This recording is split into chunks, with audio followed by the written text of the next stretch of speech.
I'm Diana, 28, and for 15 years, I lived with the crushing belief that my mother simply kicked me out of the house in a sudden fit of rage.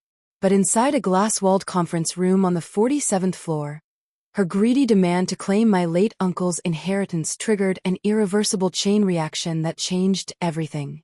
What did she actually unearth? A yellowed family court file for notarized signatures. A legal, voluntary relinquishment of her parental rights. In less than 2 blistering hours, a lifetime of manipulation collapsed into a permanent, catastrophic loss. And the woman who threw me out like garbage just sat there across the mahogany table, calmly adjusting her expensive pearl necklace, completely oblivious that her own forgotten signature was about to cost her $24 million. Before I tell you what happened next, please take a moment to like and subscribe, but only if this story resonates with you, and drop a comment telling me where you're watching from and what time it is there. To understand why my mother reacted that way, I need to take you back to the summer of 2010 when I was a 13-year-old girl who believed she was the root cause of every problem in her family. Growing up in a modest house in Southeast Portland, I learned early that love in our family wasn't distributed equally. My father, Richard Myers, worked as an auto mechanic at a shop downtown. He was a man of few words, and most of those words agreed with whatever my mother said. My mother, Sandra, worked the checkout line at a grocery store and ran our household with the precision of someone who always knew exactly who deserved what. My sister Tiffany was 2 years older than me. She had Mom's golden blonde hair, Mom's bright blue eyes, Mom's easy laugh. Everyone said so. Tiffany looks just like you did at her age, Sandra. And Mom would beam. I look like our late grandmother, Dad's mother. Brown hair, brown eyes, quiet disposition. Mom never said it was a bad thing. She just never said much about me at all. The differences showed up everywhere. For Tiffany's 15th birthday, Mom threw a party with 15 guests, a 3-tier cake from the bakery on Hawthorne, and a karaoke machine rental. For my 13th birthday, 3 months later, it was the 4 of us around the kitchen table with a marked-down cake from the grocery store where Mom worked. The frosting said "Happy Birthday" with no name, a generic leftover from someone else's canceled order. I didn't realize what was happening until I was 12. That's when I discovered Tiffany had a college savings account that had been opened when she was 5 years old. 8 years of deposits, thousands of dollars. I asked Mom why I didn't have one. She looked at me like the question surprised her. "Tiffany needs money for college," she said. "You'll figure something out. You're good at adapting." That was the first time I understood my place in this family. I was the spare child, kept around, but never truly wanted. The summer of 2010 changed everything. In April of that year, I applied for the Oregon STEM Summer Academy at Oregon State University. It was a 6-week residential program for students who showed exceptional promise in science and mathematics. The scholarship covered everything: tuition, room, and board, materials. Total value $4,200. I didn't tell anyone I applied. I'd learned not to get my hopes up out loud in that house. On May 15th, the acceptance letter arrived. Out of over 2,000 applicants from across Oregon, 50 students had been selected. I was one of them. For exactly one afternoon, I felt like I mattered. Then Tiffany found out about a performing arts camp in California that her drama teacher had mentioned. 3 weeks, no scholarship. Price tag 3 hours, $800. That night at dinner, Mom announced the solution she'd worked out in her head. "Diana, you'll decline that science thing. We can't afford to send both of you to summer programs, and Tiffany's camp will help her college applications." She said it like she was discussing meal planning, not crushing someone's dreams. I stared at my plate. The words came out before I could stop them. "No."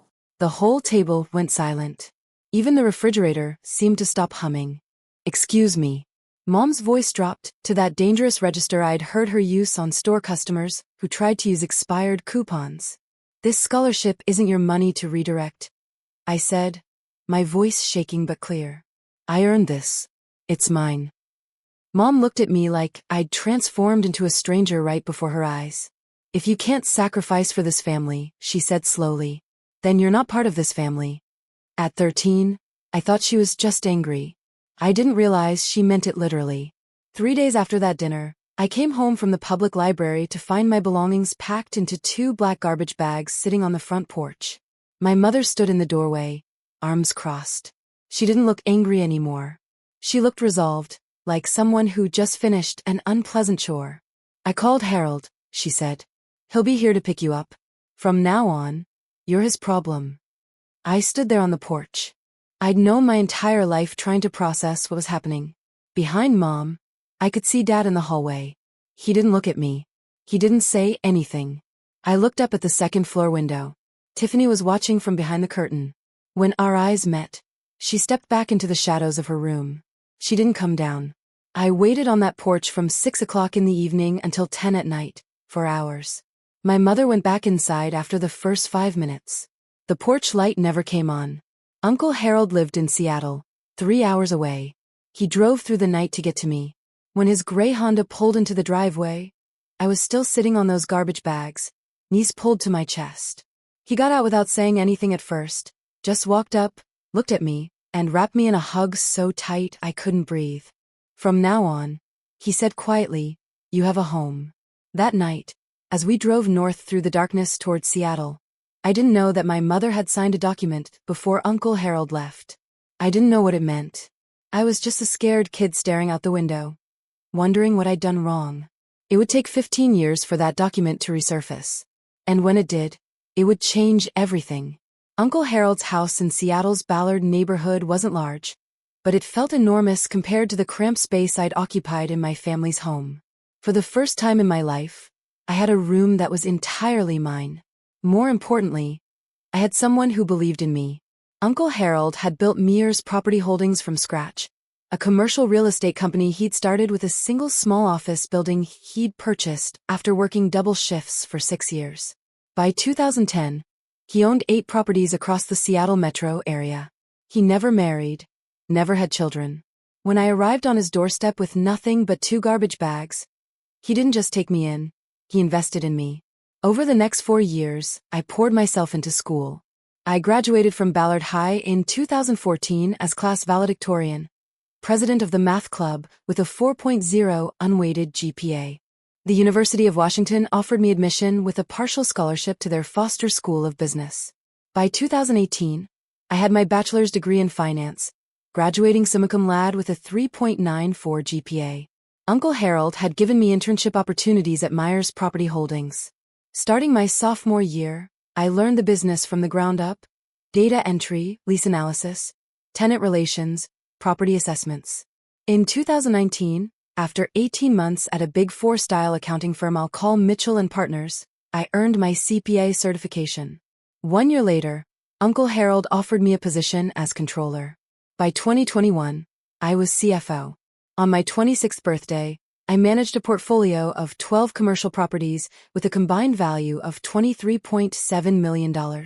Uncle Harold sent me an email that day. I still have it saved. The subject line read, "To my daughter." The message was simple.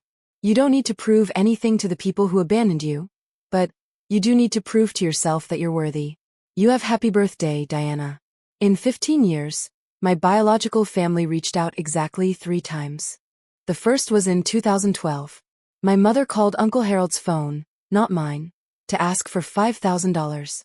Dad had lost his job at the auto shop. Times were hard. Surely Harold could help his own brother. Uncle Harold declined. He told me about the call afterward, his jaw tight. "They haven't asked about you once," he said. "Not how you're doing in school, not if you're okay. They just want money."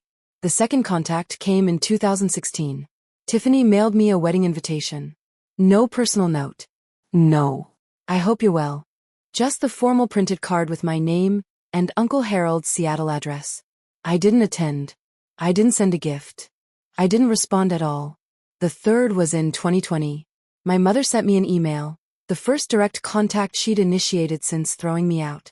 The subject line was checking in. The message mentioned that she'd seen an article in Seattle Business Journal about Mears Property Holdings expanding into the East Side market. She hoped I was doing well and suggested we should catch up sometime. I deleted the email without responding. I wasn't holding grudges. I had simply built a life that didn't include them, and I saw no reason to change that. In the summer of 2024, Uncle Harold received a diagnosis that changed everything. Congestive heart failure, advanced stage. The doctors gave him 12 to 18 months. He lasted 8. During those final months, Uncle Harold met with his estate attorney multiple times. He updated his will in June 2024, 6 months before he passed. When I asked him about it, he just smiled. "Everything's taken care of," he said. "You focus on the business. I've handled the rest." I didn't know what he'd written. I didn't know about the clauses. I trusted him completely. I had no idea what was coming. Uncle Harold passed away on February 28, 2025. He went peacefully in his sleep at Swedish Medical Center with me holding his hand. 1 week later, on March 7th, I was in my office at Myers Property Holdings when my phone buzzed with an unknown Portland number. I almost didn't answer. Diana. The voice was immediately recognizable. 15 years hadn't changed my mother's particular way of saying my name. Like, she was tasting something she wasn't sure she wanted to swallow. Sandra. I kept my voice neutral. Not Mom, just her name. A brief pause. I could almost hear her recalibrating. "I heard about Harold," she said. "I'm so sorry for your loss. I was thinking I should come up for the memorial service. Pay my respects. The memorial was 3 days ago." Another pause. "Oh, well, I also heard there's a will reading coming up. Family has a right to attend these things, you know, especially when it involves a brother's estate." There it was. The real reason for the call. "How did you find out about the will reading?" "I have an attorney, Victor Harrington. He made some calls." The name sparked a faint memory. Uncle Harold had mentioned a Victor Harrington once, an attorney he'd consulted years ago and decided not to work with. I spoke to Margaret Morrison, Uncle Harold's estate attorney. The next morning, she confirmed my suspicions. Sandra had hired Victor Harrington to file a claim challenging the will. Their grounds, undue influence, alleging that I had manipulated a sick man in his final months. They were also demanding to attend the will reading as immediate family members of the deceased. I stared at the photo of Uncle Harold on my desk. In the picture, he was smiling, almost like he'd known this would happen. Almost like he'd planned for it. Margaret Morrison's office occupied the 47th floor of the Columbia Center, Seattle's tallest building. Through the floor-to-ceiling windows, you could see all the way to Mount Rainier on a clear day. March 10th wasn't clear. Rain streaked the glass as Margaret laid out the situation. Victor Harrington filed a formal challenge to the will on behalf of Richard and Sandra Myers, she said, sliding a document across her desk. The claim alleges undue influence. They're arguing that you isolated Harold from his family during his illness and pressured him to change his estate plan. I read through the filing, my stomach tightening with each paragraph. They're demanding 50% of the estate, Margaret continued. Their legal theory is that as Harold's only surviving sibling, Richard should be entitled to inherit under intestacy rules or at minimum receive a significant share that reflects the natural bonds of brotherhood. Natural bonds? I repeated.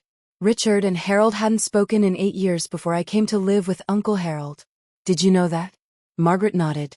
I'm aware Harold told me the whole history, but that's not what concerns me about this filing. She pulled out another page from her folder. They don't need to win this case.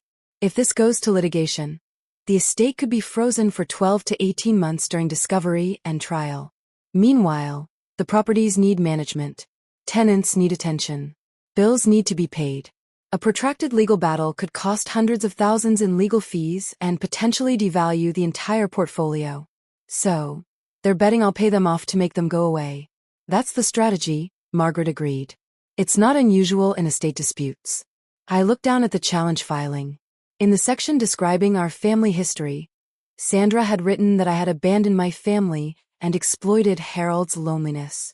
The woman who threw me out was claiming I abandoned her. Do you have any documentation about your circumstances in 2010? Margaret asked. Anything that establishes what actually happened when you went to live with Harold? I thought back to that night on the porch, the garbage bags, the 4-hour wait, Uncle Harold arriving in the darkness. I was 13, I said. I didn't exactly keep records. Harold did. Margaret was already reaching for her phone. She dialed her assistant and asked for a specific file number from the archives. 20 minutes later, her assistant returned with a yellowed folder. Margaret opened it carefully, scanning the contents. Then she looked up at me with an expression I couldn't quite read. Diana, did you know about this? She slid the document across the desk. The header read, Voluntary relinquishment of parental rights and transfer of guardianship. dated July 15, 2010. The document stated that Richard James Myers and Sandra Ellen Myers, being of sound mind, voluntarily relinquished all parental rights and responsibilities for their minor daughter, Diana Marie Myers, and transferred full legal guardianship to Harold Raymond Myers. At the bottom were 4 signatures: my mother's, my father's, Uncle Harold's, and a notary public from King County, Washington. File number 2010 GH 5847. They didn't just kick you out, Margaret said quietly. They legally gave you up. They signed away their parental rights. As far as the law is concerned, Sandra and Richard Myers stopped being your parents the moment they signed this document. My hands were trembling. I'd been 13 years old, sitting on a porch in the dark. I had no idea my mother had been signing papers inside the house. What does this mean for their claim? Margaret's expression shifted. It means Richard has no standing to claim inheritance through familial relationship. Legally, he's not your parent. He severed that connection himself in writing with witnesses 15 years ago. Margaret offered me 2 paths forward. Option 1. We negotiate, she said. I reach out to Harrington, explain that their legal position is weaker than they realize, and offer a settlement $500,000 to $1 million in exchange for them withdrawing their challenge and signing a waiver of any future claims. It's faster, cleaner, and avoids any public spectacle. And option 2. We proceed with the will reading as scheduled. They've demanded to attend as family members. We let them. Then we present the evidence, the guardianship transfer document, the full history, everything Harold wanted disclosed in the event of a challenge. She paused. Harold anticipated this, Diana. He left specific instructions for how to handle exactly this scenario. He wanted the truth on the record. I went home that night and couldn't sleep. I sat in the living room of the house Uncle Harold had left me, staring at the family photos on the mantel. There were pictures of me at every stage. High school graduation, college commencement, the day I got my CPA license, my first day as CFO. In every photo, Uncle Harold was beaming beside me. There were no photos of Richard or Sandra. Not one. I thought about Uncle Harold's words from that email years ago. You don't owe them anything, but you owe yourself the truth. At 7 the next morning, I called Margaret. I want the will reading to proceed. I said no settlement, no buyout. If they want to be present for this, let them. But we're not hiding anything. Are you sure? Once this becomes public, they chose to make this public when they filed their challenge. I'm just respecting their choice. The will reading was scheduled for Friday, March 14, 2025 at 2 p.m. in the Morrison and Associates conference room, 5 days away. The next few days were a blur of preparation. My best friend, Elena Torres, we'd met when she joined Myers Property Holdings as HR director 3 years earlier, helped me organize the documentation. She was the only person besides Margaret who knew the full story of my childhood. 47 emails, Elena said, looking up from her laptop in my office on Wednesday evening. 47 emails from Harold to you over 10 years documenting his relationship with you and his reasons for estranging himself from Richard. The emails painted a clear picture. In 2002, Richard had borrowed $80,000 from Harold with a promise to repay it within 5 years. 23 years later, not a single dollar had been returned. That broken promise had fractured their relationship. My arrival in 2010 had nothing to do with their estrangement. It had already been festering for 8 years. Elena also pulled the financial reports from my 3 years as CFO. Under my leadership, the Myers Property Holdings portfolio had grown from $17.7 million to $23.7 million, a 34% increase in value. Occupancy rates averaged 96%. Tenant satisfaction scores were the highest in the company's history. On Thursday evening, I met with Dr. Lauren Hayes, the therapist I'd been seeing since my early 20s. Remember why you're doing this? She said. You're not seeking revenge. You're closing a chapter. There's a difference. What if I feel satisfaction when they realize they've lost? Dr. Hayes smiled gently. That's called justice, Diana. Feeling validated when the truth comes out isn't the same as cruelty. The question is what you do afterward. I drove home that night through Seattle's rain-slick streets, thinking about her words. I looked in the bathroom mirror before bed. She has no power over you anymore, I told my reflection. Only you get to decide your story now. Friday was coming and I was ready. Okay, Let me pause here for a second. If you've made it this far, and you're wondering how I handled what came next, drop a comment with your prediction. What do you think Sandra did at the will reading? And if this story resonates with you, if you've ever had to set boundaries with family, don't forget to subscribe. We're just getting to the part you've been waiting for. Now, back to that Friday afternoon. The Morrison and Associates conference room occupied a corner of the 47th floor with floor-to-ceiling windows offering panoramic views of Elliott Bay and the Olympic Mountains beyond. On a clear day, it would have been breathtaking. On March 14, 2025, the sky was overcast, the water a steel gray that matched my mood. I arrived 15 minutes early at 1:45 p.m. I wore a navy blue tailored suit. Professional, understated. My hair was pulled back in a simple bun. I'd learned from Uncle Harold that the most powerful people in the room never needed to announce themselves. The conference room could seat 20 at the main table with additional chairs arranged along the walls. When I entered, 14 people were already present. Margaret Morrison sat at the head of the table with 2 junior associates. Thomas Graham, the senior auditor from Mitchell and Partners, who had handled Uncle Harold's accounts for a decade, occupied a seat near the window. Representatives from 3 charitable organizations filled several chairs. Seattle Children's Hospital, Habitat for Humanity Northwest, and the Olympic National Park Foundation. Uncle Harold had been a significant donor to all 3 for over 20 years. 5 senior staff members from Myers Property Holdings sat together near the door. They'd worked with Uncle Harold for years and had known me since my intern days. Margaret caught my eye and nodded toward a seat at the center of the table directly across from where she would be reading the will. I took my place, arranging the folder of documents Elena had prepared in front of me. Through the glass wall of the conference room, I could see the elevator lobby. At 2:03 p.m., the elevator doors opened. My mother stepped out first. Even from across the floor, I could see she dressed for the occasion. Black dress, pearl necklace, full makeup. Behind her came my father, my sister, and a man in an expensive suit carrying a Mont Blanc briefcase. The show was about to begin. Sandra Myers entered the conference room like she owned it. That was always her way, projecting confidence. She hadn't earned, claiming space she hadn't been given. She wore a black dress that looked new, and her pearl necklace caught the overhead lights as she surveyed the room with a practiced expression of dignified grief. Behind her, my father, Richard, shuffled in, wearing a gray suit that didn't quite fit anymore. He'd gained weight in the years since I'd seen him. His eyes found me briefly, then darted away. He'd always been good at looking away. Tiffany followed in a pastel pink dress. An odd choice for a will reading, like she'd gotten confused about what event she was attending. At 30, she looked tired in a way that had nothing to do with the early morning flight from Portland. Their attorney, Victor Harrington, brought up the rear. He was tall, silver-haired, with the kind of polished confidence that came from decades of high-stakes litigation. His Mont Blanc briefcase probably cost more than my first month's salary at Mitchell and Partners. Sandra's gaze swept the room until it landed on me. "Ah," she said, her voice carrying in that way she'd perfected. "You're here already. I didn't stand." Sandra, the single word, her name, not Mom, made her pause mid-stride. Something flickered across her face. Then she recovered. "I was hoping we could speak privately before this starts. Family matters should be handled by family. The proceedings begin in 2 minutes," I said. "I'm sure whatever you have to say can wait."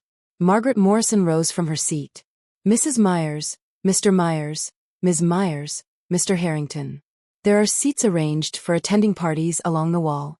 The main table is reserved for beneficiaries and estate representatives." Sandra's jaw tightened visibly. She'd expected a seat at the center of things. Instead, she was being directed to the margins. She wasn't even at the table. Sandra didn't take her seat quietly. Instead, she detoured past the representatives from Seattle Children's Hospital, pausing to introduce herself with an expression of practiced sorrow. "I'm Sandra Myers," she said loud enough for most of the room to hear. "Harold's sister-in-law. We were quite close for many years before this unfortunate estrangement." She glanced meaningfully in my direction. The hospital representative, a woman in her 50s named Dr. Patricia Wells, nodded politely, but said nothing. Sandra continued undeterred. "It's so tragic how some people come into a family and create division. Harold was such a generous man, So trusting, perhaps too trusting. I kept my eyes on my folder. I didn't respond. I'd learned long ago that Sandra fed on reactions. Tiffany, settling into a chair against the wall, added her piece. Uncle Harold used to visit us in Portland all the time when we were kids. I don't understand why she gets to sit up there, and we're back here. Victor Harrington was already taking notes, his pen moving across a legal pad, documenting everything, building their case, looking for any reaction he could twist. I gave him nothing. Sandra took her seat beside Tiffany, but she wasn't finished. As Margaret organized her papers at the head of the table, Sandra's voice cut through the quiet room once more. A child who's been rejected by her parents usually has a reason. I just wish Harold had seen through her the way we did. A mother always knows. The words hung in the air. Several people in the room shifted uncomfortably. Thomas Graham, the auditor, was staring at Sandra with open disbelief. I looked at her, really looked at her, for the first time in 15 years. She hadn't changed at all. The same certainty, the same need to control the narrative, the same absolute conviction that she was the victim. Margaret cleared her throat. It's 2:10, we'll begin. Margaret Morrison broke the seal on a large envelope with the careful precision of someone who had performed this ritual hundreds of times. This is the last will and testament of Harold Raymond Myers, she began, her voice carrying the formal weight the moment demanded. Born July 4, 1953, deceased February 28, 2025. This document was executed on June 18, 2024, and represents the final expression of Mr. Myers's wishes regarding the disposition of his estate. Sandra sat forward slightly, her pearl necklace catching the light. Margaret continued reading the preliminary sections. Article 1 confirmed Harold's identity and residence. Article 2 declared him to be of sound mind. Margaret noted that a psychiatric evaluation had been conducted by Dr. Stephen Park on June 10, 2024, 8 days before the will was signed. The evaluation confirmed Mr. Myers possessed full testamentary capacity and was under no undue influence at the time of execution. Margaret read. I caught Sandra exchanging a glance with Victor Harrington. They'd been banking on challenging Harold's mental state. This documentation complicated their strategy. Article 3 revoked all prior wills and codicils. Then Margaret turned to Article 4, the inventory of assets. At the time of death, Mr. Myers' estate included the following: 12 commercial properties located throughout King County and Snohomish County, with a combined assessed value of $18.2 million. Investment accounts containing diversified equity holdings valued at approximately $4.1 million, cash and liquid assets totaling $1.4 million. I heard Tiffany whisper to Sandra, "That's almost $24 million." Sandra nodded, her eyes calculating. Margaret looked up briefly.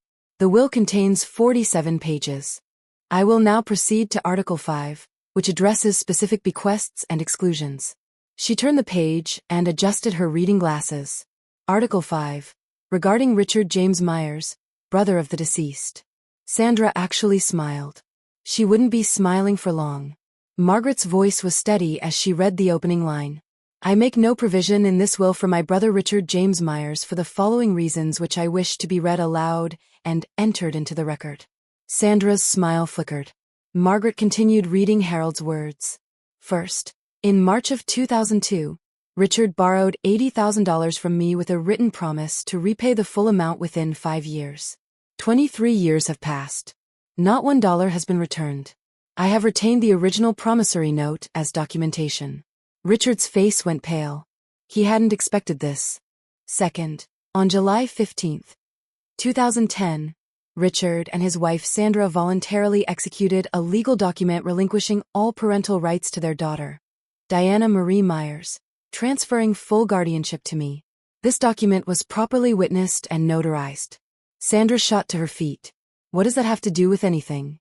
Margaret paused, looked at Sandra over her glasses, and continued reading without acknowledging the outburst. The significance of this document is as follows. By legally terminating their parental relationship with Diana, Richard and Sandra severed any claim they might have had to inherit from me through her. Diana is my legal heir. Richard is not her legal father. Therefore, Richard has no familial relationship with my designated heir, and no standing to challenge this will on grounds of family connection. Richard stood now too. This is ridiculous.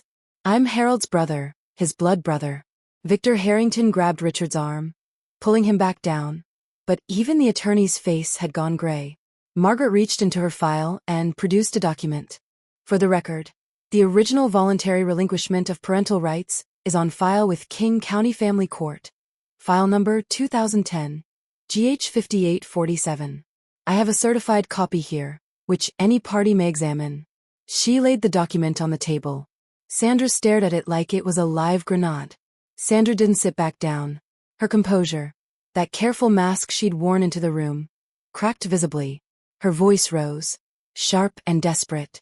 This is insane. That paper doesn't mean anything. We're still her family. Margaret's voice remained level. Mrs. Myers, I must ask you to take your seat. Disrupting the reading of a will is a matter the court takes seriously. Sandra ignored her. She pointed directly at me. She did this. She manipulated Harold against his own family. She poisoned him against us. Dr. Patricia Wells from Seattle Children's Hospital looked uncomfortable. The charity representatives hadn't signed up for a family meltdown. Tiffany tugged at Sandra's sleeve. Mom, sit down. People are watching. I don't care who's watching. Sandra's voice cracked. I want to know how this happened. Harold loved Richard. They were brothers. Finally, I spoke. My voice came out calm, steady, the way Uncle Harold had taught me to speak in difficult negotiations. Never raise your voice. Make them strain to hear you. Sandra, you made a choice 15 years ago. You put my belongings in garbage bags and left me on a porch in the dark. Then you went inside and signed a document giving me away. I was 13 years old. The room was absolutely silent. That was your decision, I continued. Not mine, not Uncle Harold's, yours. Everything that's happening today is simply the consequence of what you chose to do that night. Sandra's mouth opened, but no words came out. I looked at her steadily. I don't hate you, but I also don't owe you anything. You made sure of that when you signed that paper. Victor Harrington was writing furiously on his legal pad, though I couldn't imagine what strategy he thought he could salvage. Margaret cleared her throat. If we may continue. I haven't yet read Clause 7. Sandra finally sank back into her chair. But Clause 7 was the one that would truly end her hopes. Margaret turned to page 12 of the will and paused. Then she read the words that would change everything. Article 7. Designation of sole beneficiary. The room held its breath. I hereby bequeath the entirety of my estate, including all real property, investment accounts, liquid assets, and personal effects, to my legally adopted daughter, Diana Marie Myers. Adopted. The word hung in the air like a thunderclap. Sandra's face went white. Actually, white, like someone had drained the blood from her head. Adopted? Richard's voice was hoarse. Since when? Margaret answered with the same calm precision she'd used throughout. Mr. Harold Myers formally adopted Diana Marie Myers on September 12, 2012 when she was 15 years old. The adoption was finalized in King County Family Court File Number 2012 AD 3291 as Mr. and Mrs. Richard Myers had already legally relinquished their parental rights in 2010. No additional consent was required. Tiffany stared at me. So, you're not even related to us anymore? I met her eyes. Not legally. Not since Mom and Dad signed me away. Margaret continued reading. Diana is not merely a beneficiary. She is my daughter in every way that matters, legally, practically, and emotionally. She has worked alongside me for years, proven her competence and integrity, and I trust her completely to continue the work I began. There is no one more deserving of this inheritance, and no one I love more. My vision blurred. I blinked back tears. Uncle Harold had never told me about the full language of this clause. He'd kept it a secret, waiting for this moment, knowing it might come. Sandra was shaking her head slowly, like someone trying to wake from a nightmare. This can't be legal, she whispered. Victor. Tell them this can't be legal. Victor Harrington didn't answer. He was staring at his legal pad, pen motionless. He knew the case was over. Margaret reached into her folder and withdrew a sealed envelope smaller than the others. There's one more item, she said. Mr. Myers left a personal letter for Diana with instructions that I offer to read a portion aloud during this proceeding if Diana consents. I nodded. not trusting my voice. Margaret opened the envelope carefully and unfolded a single handwritten page. Uncle Harold's familiar script filled the paper. The same handwriting I'd seen on birthday cards and emails and notes left on my desk over 15 years. Margaret began to read. Diana, if this letter is being read aloud, it means things happened exactly as I expected. Your biological family showed up looking for money they never earned from a man they never cared about. I'm sorry you have to go through this, but I also know you're strong enough to handle it. A soft sound escaped Sandra's throat, almost a whimper. You came to me as a wounded child, thrown away by people who should have protected you. But you didn't let that define you. You transformed your pain into determination, your loneliness into independence, your rejection into resilience. I have never been more proud of anyone in my entire life. Margaret's voice softened slightly as she continued. I didn't save you, Diana. You saved yourself. I just gave you a place to do it. Everything you've achieved, your education, your career, your character, you earned through your own effort. I'm leaving you my estate, not because you need it, but because you deserve it, and because I know you'll use it to help others the way I tried to help you. Tears were streaming down my face now. I didn't try to stop them. Don't let them make you feel guilty for surviving them. Don't let them back in unless you choose to. You owe them nothing. You owe yourself everything. I love you, Diana. Forever your father, Harold. Sandra made one last desperate play. She stood again, but this time her voice had shifted. The anger was gone, replaced by something that was meant to sound like wounded motherhood. Diana, sweetheart, I know things were hard when you were young. I made mistakes. I admit that now. But we're still blood. We can work through this.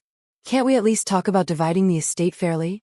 I wiped my eyes and looked at her. You gave up the right to call me sweetheart 15 years ago. I want to contest this will. Sandra announced to the room. Victor, tell them we have grounds. Undue influence. Harold was sick. She isolated him. Victor Harrington finally spoke, though he sounded like a man reading his own obituary. Mrs. Myers, perhaps we should discuss our options privately. No. Tell them we're going to fight this. Margaret interrupted by turning her iPad around to face the room. On the screen was an email thread. Mr. Harrington, perhaps you'd like to explain this to your clients. The room went quiet. Margaret read aloud. This is an email dated March 3rd, 2022 from Harold Myers to Victor Harrington. The subject line is terminating services. In the email, Mr. Myers writes, Victor, I am ending our professional relationship. Your advice that I include Richard in my estate plan despite his years of financial exploitation and his treatment of Diana is unacceptable. I will be engaging new counsel. She looked up at Victor. You previously represented Harold Myers. You were terminated because you advocated for Richard's interests over Harold's wishes. And now you've accepted this case against Harold's estate without disclosing that conflict of interest to your current clients. Victor's face had gone the color of old concrete. Sandra turned to stare at him. You told me we would win. He had no answer. Victor Harrington stood up abruptly, gathering his Mont Blanc briefcase with shaking hands. I need to review these documents, he said, his voice stripped of its earlier polish. We should discuss our options privately, Mrs. Myers. Discuss what? Sandra's voice was rising again. You're leaving right now in the middle of this. Victor didn't answer. He was already moving toward the door, walking with the stiff gait of a man who knew his career might be imploding. Victor, Sandra called after him. Victor. The conference room door closed behind him with a soft click. Sandra stood frozen, abandoned by her own attorney in front of everyone she'd hoped to impress. Richard hadn't said a word in minutes. He sat slumped in his chair, staring at the floor. He'd spent his whole life following Sandra's lead, and now she had led them both off a cliff. Tiffany was crying quietly. I couldn't tell if she was upset about the money or about the public humiliation. Sandra turned back to me one more time. The mask was completely gone now. Underneath it was just desperation. And beneath that, something that might have been the first stirrings of real regret. Diana, her voice broke. We can still, we're still a family, aren't we? Blood is blood. You could still. I stood up from the table. Sandra, you stopped being my family on July 15th, 2010. You signed the document yourself. I didn't make that choice. You did. I gathered my folder and looked at her steadily. I don't hate you. I actually feel sorry for you, but You have no claim on me. Not legally, not emotionally, not in any way that matters. I turned to Margaret. Can we continue with the remaining articles? Margaret nodded. Sandra sat down heavily. She didn't speak again for the rest of the reading. Margaret turned to the next section with practiced calm. Article 9. Charitable bequests. The representatives from the 3 charitable organizations straightened in their seats. I direct that the following gifts be made from my estate. $500,000 to Seattle Children's Hospital to be used for the establishment of a scholarship fund for children from disadvantaged backgrounds. $300,000 to Habitat for Humanity Northwest for the construction of affordable housing in the greater Seattle area. $200,000 to the Olympic National Park Foundation for Wilderness Preservation and Environmental Education Programs. Dr. Patricia Wells from Seattle Children's Hospital nodded solemnly. Harold was one of our most consistent donors for over 2 decades. This gift will help hundreds of families. The representative from Habitat for Humanity added, We've built 6 homes with Harold's previous donations. This will fund at least 4 more. Margaret continued, I also request that my daughter Diana continue the charitable giving programs I established during my lifetime at her discretion. I trust her judgment completely. I found my voice. I'll honor everything Uncle Harold built. A thought occurred to me as I looked at the 3 charity representatives sitting in this room. They weren't here because the law required it. They were here because Uncle Harold had asked them to come. He'd wanted witnesses, neutral parties who could testify to exactly what had happened here today. If Sandra and Richard tried to pursue their case further, Uncle Harold had anticipated every move. Dr. Wells caught my eye and offered a small, kind smile. Harold used to talk about you constantly. Every board meeting, every donor event. Diana did this. Diana achieved that. He was so proud of you. I blinked back fresh tears. Even in death, Uncle Harold had surrounded me with people who believed in me. When Margaret finished reading the final articles of the will, she turned to me. Diana, as sole beneficiary and executive, would you like to say a few words? I hadn't planned to speak, but 47 pairs of eyes were watching me, and I realized there were things that needed to be said, not for Sandra's benefit, but for my own. I rose from my seat. Most of you knew Uncle Harold far longer than I did. He took me in when I was 13 years old and had nothing. He gave me a home, an education, and most importantly, a family that chose to love me. I looked around the room at the Myers Property Holdings employees who had watched me grow from an intern into a CFO, at the charity representatives who had witnessed Uncle Harold's generosity for decades. With this inheritance, I intend to continue everything Harold built. The properties will be managed with the same integrity he established. The charitable commitments will be maintained, and I'll be establishing a new scholarship fund. The Myers STEM Scholarship for children from difficult family situations who need someone to believe in them. My eyes found Sandra still sitting rigid in her chair. As for my biological relatives, I hold no grudge. I've made peace with what happened. But peace doesn't mean pretending it didn't happen, and it doesn't mean opening doors that I've worked hard to close. I took a breath. Harold taught me that family is about choice. The people who show up for you when everything falls apart, those are your family. By that definition, the people in this room who knew Harold, who worked with him, who respected him. You're more my family than the people who share my DNA. I sat back down. The room was silent for a long moment. Then Thomas Graham, the auditor, began to clap. Others followed. Sandra didn't move. Margaret formally concluded the reading at 3:47 p.m. The will has been read in its entirety. All legal requirements have been satisfied. Ms. Myers, you may contact our office next week to begin the transfer process. The estate should be fully settled within 14 business days. People began to rise, conversations murmuring to life around the room. Sandra stood slowly like a woman who had aged 10 years in 2 hours. Richard was already shuffling toward the door, not looking at anyone. Tiffany gathered her purse and followed her father without a word. Sandra lingered. She turned back to look at me one final time. Her makeup had smeared slightly around her eyes. The confident woman who had entered this room expecting millions now looked diminished, smaller somehow. She opened her mouth as if to say something. I saw her lips form what might have been the beginning of "I'm sorry," but then she closed her mouth, turned away, and walked out. I watched her go. This woman who had thrown me away like damaged goods, who had signed papers to make it legal, who had shown up 15 years later expecting to profit from her cruelty. I felt a brief flicker of something. Not satisfaction exactly, not vindication. Something more complicated. The strange emptiness that comes when a chapter finally closes. Dr. Wells from Seattle Children's Hospital approached me as the room cleared. "Harold talked about you every time we met," she said, shaking my hand. "He told me once that taking you in was the best decision he ever made. I can see why." She pressed a business card into my palm. "When you're ready to discuss that scholarship fund, please call me directly." Elena appeared at my side, squeezing my arm. "You did it," she said quietly. "Harold would be so proud." I looked at the photo of Uncle Harold I'd brought with me.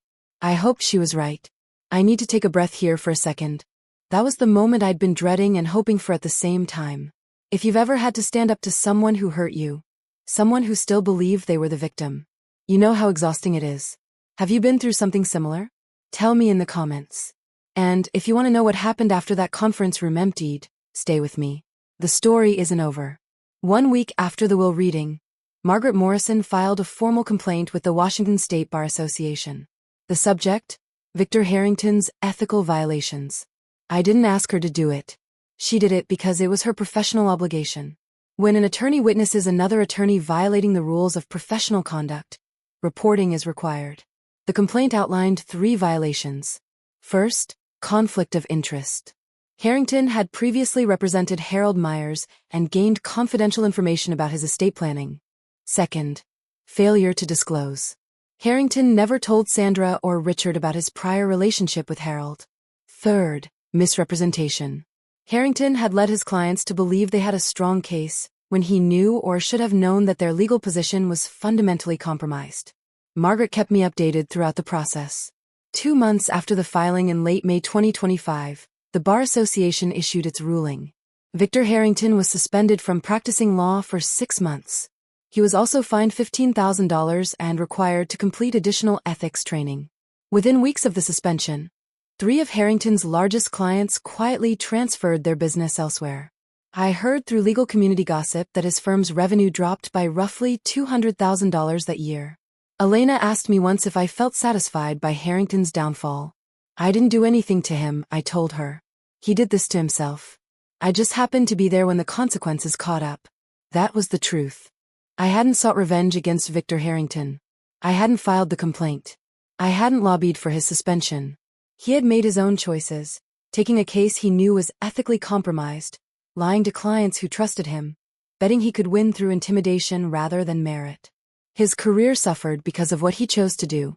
Some people build their own prisons without any help. 3 weeks after the will reading, an email appeared in my inbox from Sandra Myers 1969@gmail.com. Subject: please read. The message was longer than I expected. Sandra had never been one for written communication. She preferred phone calls where she could control the tone, interrupt, redirect. "Diana, I know you probably won't read this, but I need to say some things. I've been thinking about what happened at the will reading. I was angry and I said things I shouldn't have. But I want you to know that I understand now that I made mistakes when you were young. I was overwhelmed. Your father and I were struggling financially. Things got away from us. I'm not asking for money. I'm asking for a chance to make things right. We're still family, Diana. Blood doesn't just disappear because of legal papers.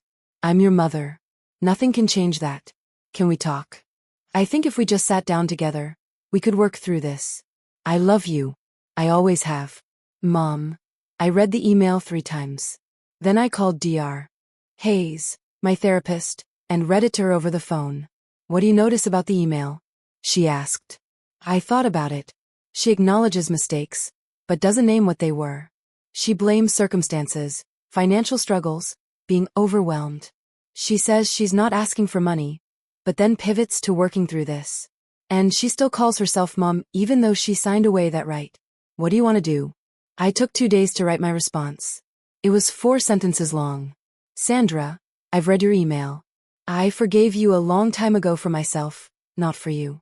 But I don't want a relationship with you. Please don't contact me again." She didn't reply. I felt no guilt, only clarity. 2 months after the will reading, a letter arrived at my Seattle address, not an email, an actual letter handwritten on plain paper. stuffed into a slightly wrinkled envelope with a Portland postmark. The return address listed T. Warren. Tiffany had taken her ex-husband's name when she got married. I opened it reluctantly, expecting more manipulation. What I found was different. Diana, I'm not writing this to ask for anything. I don't want money. I don't want forgiveness. I just need to say something I should have said 15 years ago. The night Mom and Dad kicked you out, I was watching from my bedroom window. I saw you sitting on the porch with those garbage bags. I watched for 4 hours. I saw you alone in the dark waiting and I never came down. I could have. I was 15. I could have brought you water, or sat with you, or at least told you I was sorry. Instead, I just watched from the window like a coward. That's haunted me ever since. Every time Mom would talk about you, always blaming you, always making herself the victim, I would think about that window, about what I didn't do. I'm not asking you to forgive me. I'm not asking for a relationship. I just wanted you to know that I know what I did was wrong. I failed you when you needed family most. You deserve better from your older sister. If you never want to hear from me again, I understand. But I couldn't let another year pass without telling you the truth. Tiffany, I read the letter 4 times. It was the first honest thing anyone in my biological family had ever said to me. I didn't write back immediately. I needed time to figure out what, if anything, I wanted to do with this unexpected opening. But for the first time in 15 years, I felt something other than distance when I thought about my sister. For months after the will reading, I finally wrote back to Tiffany. Dr. Hayes had helped me think through what I actually wanted. Not what I felt obligated to do. Not what would look generous or forgiving. What I genuinely wanted for myself. The answer surprised me. I didn't want to shut Tiffany out completely. Her letter had been the first honest acknowledgement of what happened that night. No excuses, no deflection, no requests for money, just accountability. But I also wasn't ready to trust her. 15 years of distance doesn't disappear because of one letter. So I wrote back with conditions. Tiffany, I've read your letter many times. I appreciate that you acknowledged what happened without making excuses. That took courage. I'm not ready for a full relationship, but I'm open to cautious contact under these conditions. First, no contact through Mom or Dad. I've ended communication with them permanently, and I need that boundary respected. Second, no discussions about money, inheritance, or anything related to Uncle Harold's estate ever. Third, I reserve the right to end any conversation without explanation. If I go quiet, I need you to respect that. If these conditions work for you, we can start with a monthly video call, 15 minutes, low pressure. We can talk about our lives, surface level at first. If that goes well, we can gradually build from there. This isn't me saying everything is forgiven and forgotten. This is me saying I'm willing to see if there's something worth building, but it has to be on my terms. Let me know if you accept these conditions, Diana. Her reply came 3 days later. One word, accepted. I scheduled our first call for the following Saturday. 15 minutes. That was all I could commit to, but it was a start. The first video call with Tiffany happened on a Saturday afternoon in September 2025, 6 months after the will reading. I sat in my home office with my laptop open, watching the seconds count down until 2 p.m. My heart was beating faster than it had during the will reading. This felt more dangerous somehow. Confronting Sandra had been about defending myself against an attack. This was about choosing to be vulnerable. The call connected. Tiffany's face filled the screen. She looked different than she had at the will reading. Less made up, more tired, but also somehow more real. Hi, she said. We stared at each other for a moment. 15 years compressed into a video call rectangle. I wasn't sure you'd actually answer, she admitted. I almost didn't. That broke something loose. Tiffany laughed, a nervous, relieved sound, and I found myself almost smiling. We kept it light, as I'd requested. Surface level. She told me about her job. She was training to become a nail technician working toward getting licensed. She mentioned her kids, Jaden, 8, and Lily, 6, without asking me to be their aunt. I told her about the business, about Seattle weather, about nothing too personal. At 14 minutes, I said we should wrap up, Diana. Tiffany's voice stopped me before I could end the call. Thank you for giving me a chance. I know you didn't have to. This is step 1, I said. Well, see where it goes. Step 1 is more than I expected. We scheduled another call for the following month. After she hung up, I sat in my office for a long time processing. I didn't know if Tiffany and I would ever have a real relationship. Maybe we'd stay in this tentative place forever. But for the first time, I was the one deciding what happened next. That power was worth more than the inheritance. March 14th, 2026. 1 year exactly since the will reading that changed everything. I stood outside a modest commercial building on Capitol Hill, the first property Uncle Harold ever purchased back in 1987 when he was a 34-year-old with a dream and barely enough money for a down payment. The building had been renovated last fall. New windows, updated HVAC, fresh landscaping. But today I was here for something else. A bronze plaque had been mounted beside the main entrance, the Harold R. Myers Building in memory of a man who chose love over blood 1953 to 2025. I touched the letters of his name, feeling the cold metal under my fingertips. In the year since the will reading, Myers' property holdings had grown by 12%, bringing the portfolio value to $26.5 million. Occupancy rates remained above 95%. We'd expanded into 2 new properties and upgraded 3 existing ones. More importantly, the Myers STEM Scholarship had awarded its first grants. 5 students from difficult family situations, each receiving full funding for summer programs in science and mathematics. Dr. Wells at Seattle Children's Hospital had helped select the recipients. Tiffany and I still talked once a month. The conversations had gotten slightly easier. We'd graduated from 15 minutes to 25. I'd seen pictures of her kids. She'd seen pictures of my apartment. We weren't sisters in any traditional sense, but we were something. Sandra and Richard had stopped trying to contact me. I didn't know what their lives looked like now, and I found that I didn't need to know. Elena walked up beside me, looking at the plaque. "You okay?" I considered the question. "I'm peaceful," I said. "That's even better than happy." Uncle Harold had taught me that family is a choice, and I had finally learned to choose myself. The sky over Seattle was clear for the first time in weeks. I could see all the way to the mountains. If I look at my own story through a psychological lens, there's a concept called conditional self-worth. The belief that you're only valuable if certain people approve of you. I spent the first 13 years of my life trapped in that belief. My mother's indifference felt like proof that I didn't matter. What actually saved me wasn't Uncle Harold's money. It was his unconditional acceptance. He saw me for who I was, not who I should have been. Here's what I want you to take from this story. You don't need anyone's permission to know your worth. And you have every right to set boundaries, even with family, even with parents, even with blood. Forgiveness is something you do for yourself. Reconciliation is something you choose for yourself. These are 2 different things and no one gets to decide which one you offer.